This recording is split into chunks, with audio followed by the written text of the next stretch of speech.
एक और जहाज पर बड़ा हमला हुआ है। ये जहाज कहां जा रहा था, किसका था, ये तमाम चीजें बताएंगे। लेकिन हमला करने वाले कौन है, क्लियर बता दूं, हूती लड़ाके। जी हां, उन्होंने अपने यहां से एक ऐसी मिसाइल दागी जिसके बाद धू धू करके जल उठा वो शिप। आज मैं आपको तस्वीरें भी दिखाने जा रहा हूं। आखिरकार ये हमला क्यों करना पड़ा, जब हमास यानी कुछ कुल मिलाकर कहा जाए गजा और इजराइल के बीच सीज फायर हो रहा है। दरअसल गजा और इजराइल के बीच सीज फायर के बीच जो नेतन्याहू हरकतें कर रहे हैं और पश्चिमी देश उस पर खामोश बैठे हुए हैं, उसको लेकर हूती लड़ाकों को गुस्सा सातवें आसमान पर है।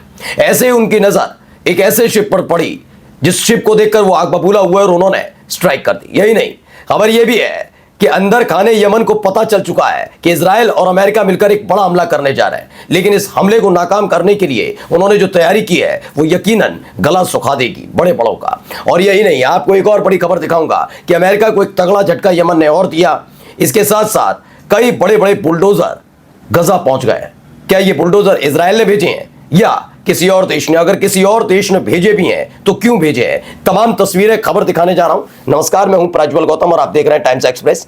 शुरुआत इस वीडियो के साथ कर रहा हूं। बहुत बड़ी वीडियो, मतलब घातक वीडियो। आप जरा देखिए कैसे धू धू करके जल उठा। पहले देखिए वीडियो, ये देखिए।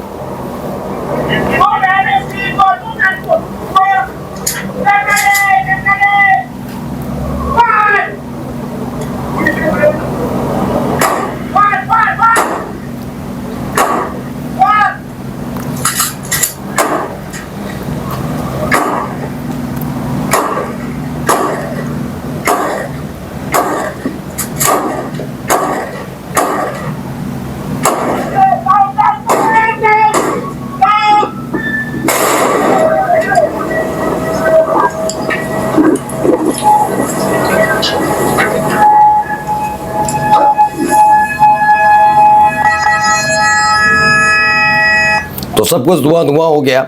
ये खबर दावा किया गया है एलेंदर की तरफ से। हूती लड़ाकों ने एक बोट के जरिए ब्रिटिश ऑयल टैंकर पर हमला किया यमन के पास।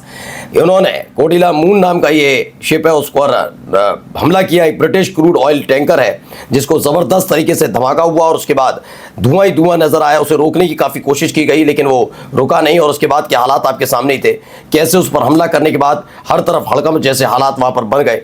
ये खबर निकलकर सामने, ये रेड सी की खबर बताई जा रही है। केवल यही खबर नहीं, अगली खबर आपको दिखा रहा हूं। यमनी इंटेलिजेंस ने कहा कि मेजर ऑपरेशन हुआ है।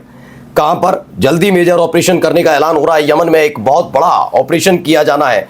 इसमें बताया ये ऑपरेशन कोई और नहीं, अमेरिका और इजराइल मिलकर कर रहे हैं। इसमें यूके यानी कि ब्रिटेन सीधे सीधे सपोर्ट कर रहा है और यमन पर एक बड़े हमले की कहां से, समुद्री क्षेत्र से, हवाई क्षेत्र से और जमीनी क्षेत्र से, इन तीन इलाकों से एक बड़ा हमले करने की प्लानिंग तैयार की जा रही है।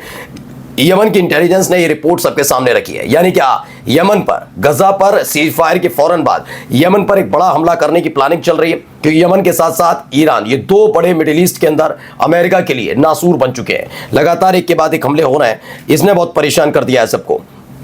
आइए अगली खबर आपको दिखा रहा हूं। ये खबर निकलकर सामने आई, यमन ने US based chevron oil company है उस पर पाबंदी लगा दी है।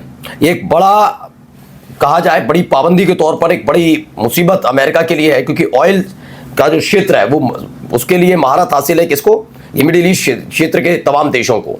ऐसे में अगर Yemen US based chevron oil company पर सैंक्शन लगाता है तो हालत खराब हो जाएगी। बताया गया 24 घंटे बाद शेवरॉन एलए ऑयल रिफाइनरी है, उसने 40% जो है सप्लाई करता है। कौन? Jet fuel used to murder फिलिस्तीनी चिल्ड्रन इज डिस्ट्रॉयड।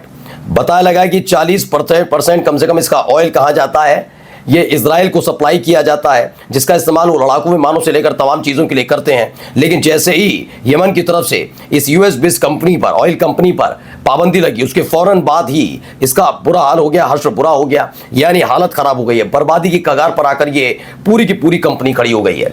यानी यमन पूरी तरह से मोर्चा खोलकर खड़ा है। हमने थोड़ी देर पहले आपको खबर दिखाई थी कि किस तरीके से गजा को लेकर ऐलान किया जाता है, हमास से डील कर ली जाती है, खुद डोनाल्ड ट्रंप की तरफ से आदेश दिया जाता है। लेकिन नेतन्याहू मना कर देते हैं कि वो इसको नहीं मानेंगे और बमबारी नहीं रोकेंगे। तमाम चीज़ें हो रही थी, इसीलिए यमन ने पहले ही कह दिया था कि हम भी इसको नहीं मानेंगे जब तक बमबारी ना रुके। और उसके बाद ये तमाम तस्वीरें निकलकर सामने आई। हमले की भी तस्वीर मैंने आपको दिखाई जिसको लेकर दावा किया जा रहा है ये हमला हुआ है ऑयल टैंकर पर।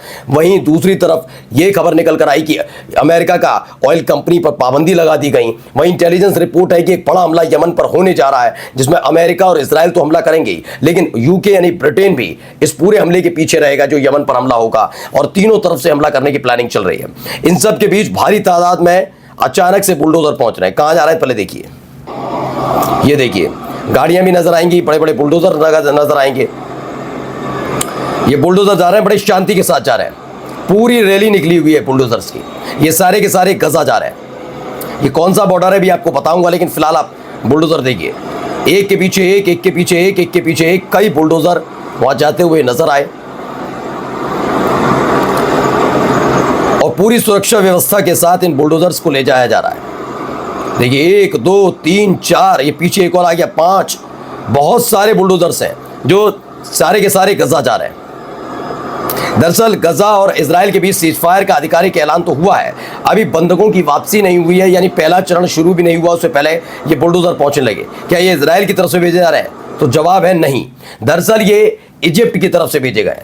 इजिप्ट क्या कर रहा है? इजिप्ट ने अपने तरफ से रफा बॉर्डर खोला और वहां से कई सारे बुलडोजर भेजे। ये गजा पर कब्जे के लिए नहीं है। दरअसल आपको मालूम है कि इजराइल की सेना ने, आईडीएफ ने कैसे बड़े बड़े हमले फिलिस्तीन पर किए, इमारतों को ध्वस्त कर दिया, सड़कें बर्बाद कर दी, तो बड़े बड़े बोल्डर्स, बहुत सारा मलबा सड़कों पर पड़ा है, तो उन मलबे को हटाने के लिए इन बुलडोजर्स की जरूरत पड़ेगी गजा को और फिलिस्तीनियों को। इसीलिए ये फिलिस्तीनियों के लिए भेजे जा रहे हैं कि आराम से रास्ता साफ किया जाए, मलबा हटाया जाए, उसके बाद निर्माण का कार्य यानी कि डेवलपमेंट वहां पर शुरू होगा। लेकिन उससे पहले उस तमाम मलबे को हटाने के लिए ये सारे के सारे बुलडोजर वहां पर भेजे जा रहे हैं, एक एक करके पूरी रैली के तहत निकले। मिस्र की बड़ी कार्रवाई, मिस्र ने गजा में मलबा हटाने के लिए बुलडोजर ब्रिगेड को रफा क्रॉसिंग से अंदर भेजा। रफा के जरिए बुलडोजर गजा में दाखिल हुए। बुरैज इलाके के पास नया विस्थापन शिविर बनाने की तैयारी भी शुरू हो चुकी है, जिससे लोग वहां पर रुकेंगे जब तक उनके लिए मकान, उनके लिए जो घर है, उनका आशियाना तैयार नहीं हो जाता, तब तक एक शिविर बनाया जाएगा। वहां पर वो शिविर में ठहरेंगे, अब जितने भी वक्त लगे, महीने 2 महीने साल जितने भी लगे, लेकिन फिलहाल एक स्थायी घर उनको तब तक नहीं उनका बन जाता, तब तक वो शिविर में रहेंगे। ये तैयारी मिस्र की तरफ से की जा रही है। अब इन सब के बीच तुर्की की तरफ से एक बड़ा बयान आया, उसको भी सुन लीजिए। Global Sumut flotillas, passengers of hope, we are bringing them to our country as well, and I believe within an hour they will land at Istanbul airport. Not only those who traveled out of Turkey, but also from Malaysia and from other countries as well. Some Sumut flotilla तो इस बताया गजा piece plan पर तुर्की के राष्ट्रपति Erdogan ने बयान दिया। उन्होंने कहा गजा सहायता बेड़ा जो 8 फ्लोटिला के कुछ क्रूज सदस्य घंटे के भीतर इस्तांबुल पहुंचेंगे। अभी ये स्पष्ट नहीं है ग्रेटा थनबर्ग उनमें शामिल है या नहीं। एर्दोगन ने कहा कि ईश्वर करे हम गजा में शांति स्थापित होते देखने का अवसर हमें मिले, यानी तुर्की ने भी अपनी तरफ से भेजे थे। अब देखिए इटली की जो मनमानी चल रही है, इटली की प्रधानमंत्री बार बार कभी ऐलान करती हैं कि जो फिलिस्तीन की और इजराइल दोनों की राजधानी यरूशलेम होगी, कभी मुकर जाती हैं। उसको लेकर नाराजगी कितनी है जरा देखिए, ये प्रदर्शन चल रहा है।